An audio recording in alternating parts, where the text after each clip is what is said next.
ಓಂ ನಮೋ ನಾರಾಯಣಾಯ. ಆತ್ಮೀಯ ವೀಕ್ಷಕರೇ, ನಿಮ್ಮ ಪ್ರೀತಿಯ ನಮ್ಮ ಮಕ್ಕಳು ಬ್ಲಾಗ್ಸ್ಗೆ ಸ್ವಾಗತ. ಇಂದು ನಿರ್ಜಲ ಏಕಾದಶಿ ಅಥವಾ ಭೀಮ ಏಕಾದಶಿ ಅಂತಾನು ಹೇಳ್ತಾರೆ. ಈ ದಿನ ಒಂದು ಸ್ತೋತ್ರವನ್ನು ಹೇಳ್ತಾ ಇದ್ದೀನಿ.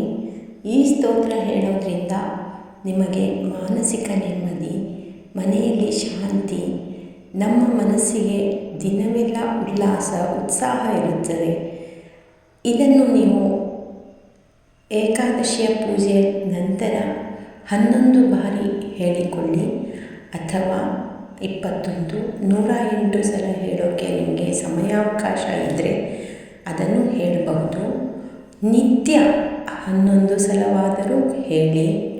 ಶಾಂತಾಕಾರಂ ಭುಜಗಶಯನಂ ಪದ್ಮನಾಭಂ ಸುರೇಶಂ ವಿಶ್ವಾಧಾರಂ ಗಗನಸದೃಶಂ ಮೇಘವರ್ಣಂ ಶುಭಾಂಗಂ ಲಕ್ಷ್ಮೀಕಾಂತಂ ಕಮಲನಯನಂ ಯೋಗಿವೃತ್ಯಾನ್ನಗಮ್ಯಂ ವಂದೇ ವಿಷ್ಣುಂ ಭವಭಯಹರಂ ಸರ್ವಲೋಕೈಕನಾಥಂ.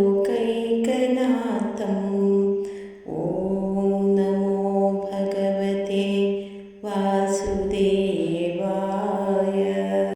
ಶಾಂತಾಕಾರಂ ಭುಜಗಶಯನಂ ಪದ್ಮನಾಭಂ ಸುರೇಶಂ ವಿಶ್ವಾಧಾರಂ ಗಗನಸದೃಶಂ ಮೇಘವರ್ಣಂ ಶುಭಾಂಗಂ ಲಕ್ಷ್ಮೀಕಾಂತಂ ಕಮಲನಯನಂ ಯೋಗಿವೃತ್ಯಾನ್ನಗಮ್ಯಂ ವಂದೇ ವಿಷ್ಣುಂ ಭವಭಯಹರಂ ಸರ್ವಲೋಕೈಕನಾಥಂ.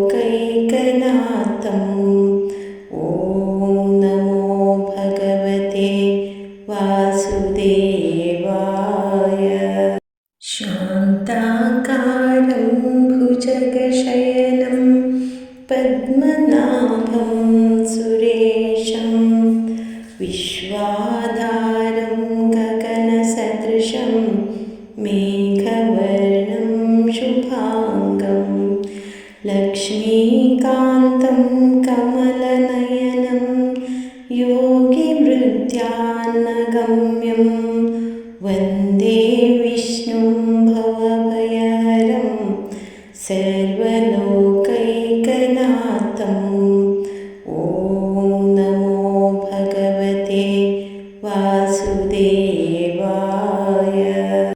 ಶಾಂತಾಕಾರಂ ಭುಜಗಶಯನಂ ಪದ್ಮನಾಭಂ ಸುರೇಶಂ ವಿಶ್ವಾಧಾರಂ ಗಗನಸದೃಶಂ ಮೇಘವರ್ಣಂ ಶುಭಾಂಗಂ ಲಕ್ಷ್ಮೀಕಾಂತಂ ಕಮಲನಯನಂ ಯೋಗಿವೃತ್ಯಾನ್ನಗಮ್ಯಂ ವಂದೇ ವಿಷ್ಣುಂ ಭವಭಯಹರಂ ಸರ್ವಲೋಕೈಕನಾಥಂ.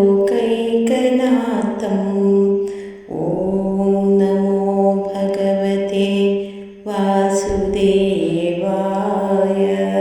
ಶಾಂತಾಕಾರಂ ಭುಜಗಶಯನಂ ಪದ್ಮನಾಭಂ ಸುರೇಶಂ ವಿಶ್ವಾಧಾರಂ ಗಗನಸದೃಶಂ ಮೇಘವರ್ಣಂ ಶುಭಾಂಗಂ ಲಕ್ಷ್ಮೀಕಾಂತಂ ಕಮಲನಯನಂ ಯೋಗಿವೃತ್ಯಾನ್ನಗಮ್ಯಂ ವಂದೇ ವಿಷ್ಣುಂ ಭವಭಯಹರಂ ಸರ್ವಲೋಕೈಕನಾಥಂ.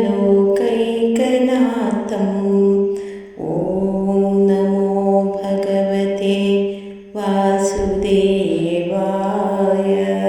ಶಾಂತಾಕಾರಂ ಭುಜಗಶಯನಂ ಪದ್ಮನಾಭಂ ಸುರೇಶಂ ವಿಶ್ವಾಧಾರಂ ಗಗನಸದೃಶಂ ಮೇಘವರ್ಣಂ ಶುಭಾಂಗಂ ಲಕ್ಷ್ಮೀಕಾಂತಂ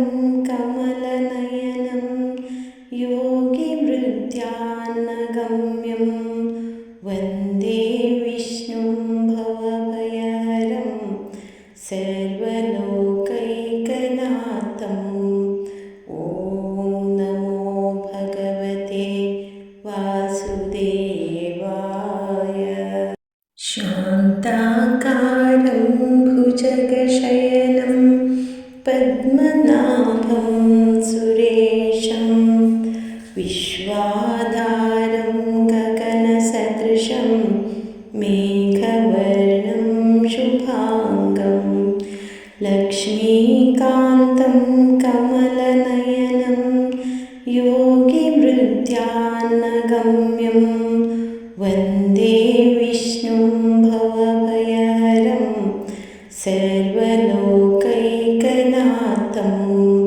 ॐ नमो भगवते वासुदेवाय।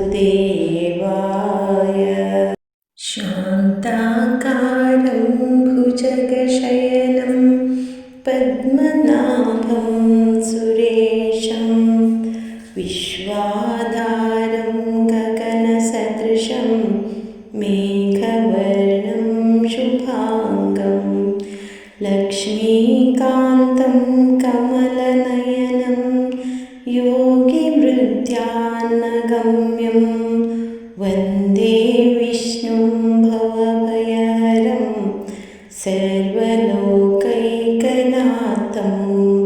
ॐ नमो भगवते वासुदेवाय। शान्ताकारं भुजगशयनं पद्मनाभं सुरेशं विश्वाधारं गगनसदृशं मेघवर्णं शुभाङ्गं लक्ष्मीकान्तं कमलनयनं योगिवृद्ध्यानगम्यं वन्दे विष्णुं भवभयहरं सर्वलोकैकनाथम्।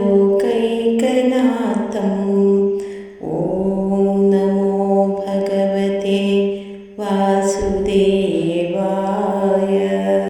शान्ताकारं भुजगशयनं पद्मनाभं सुरेशं विश्वाधारं गगनसदृशं मेघवर्णं शुभाङ्गं लक्ष्मीकान्तं कमलनयनं योगिवृद्ध्यानगम्यं वन्दे विष्णुं भवभयहरं सर्वलोकैकनाथम्।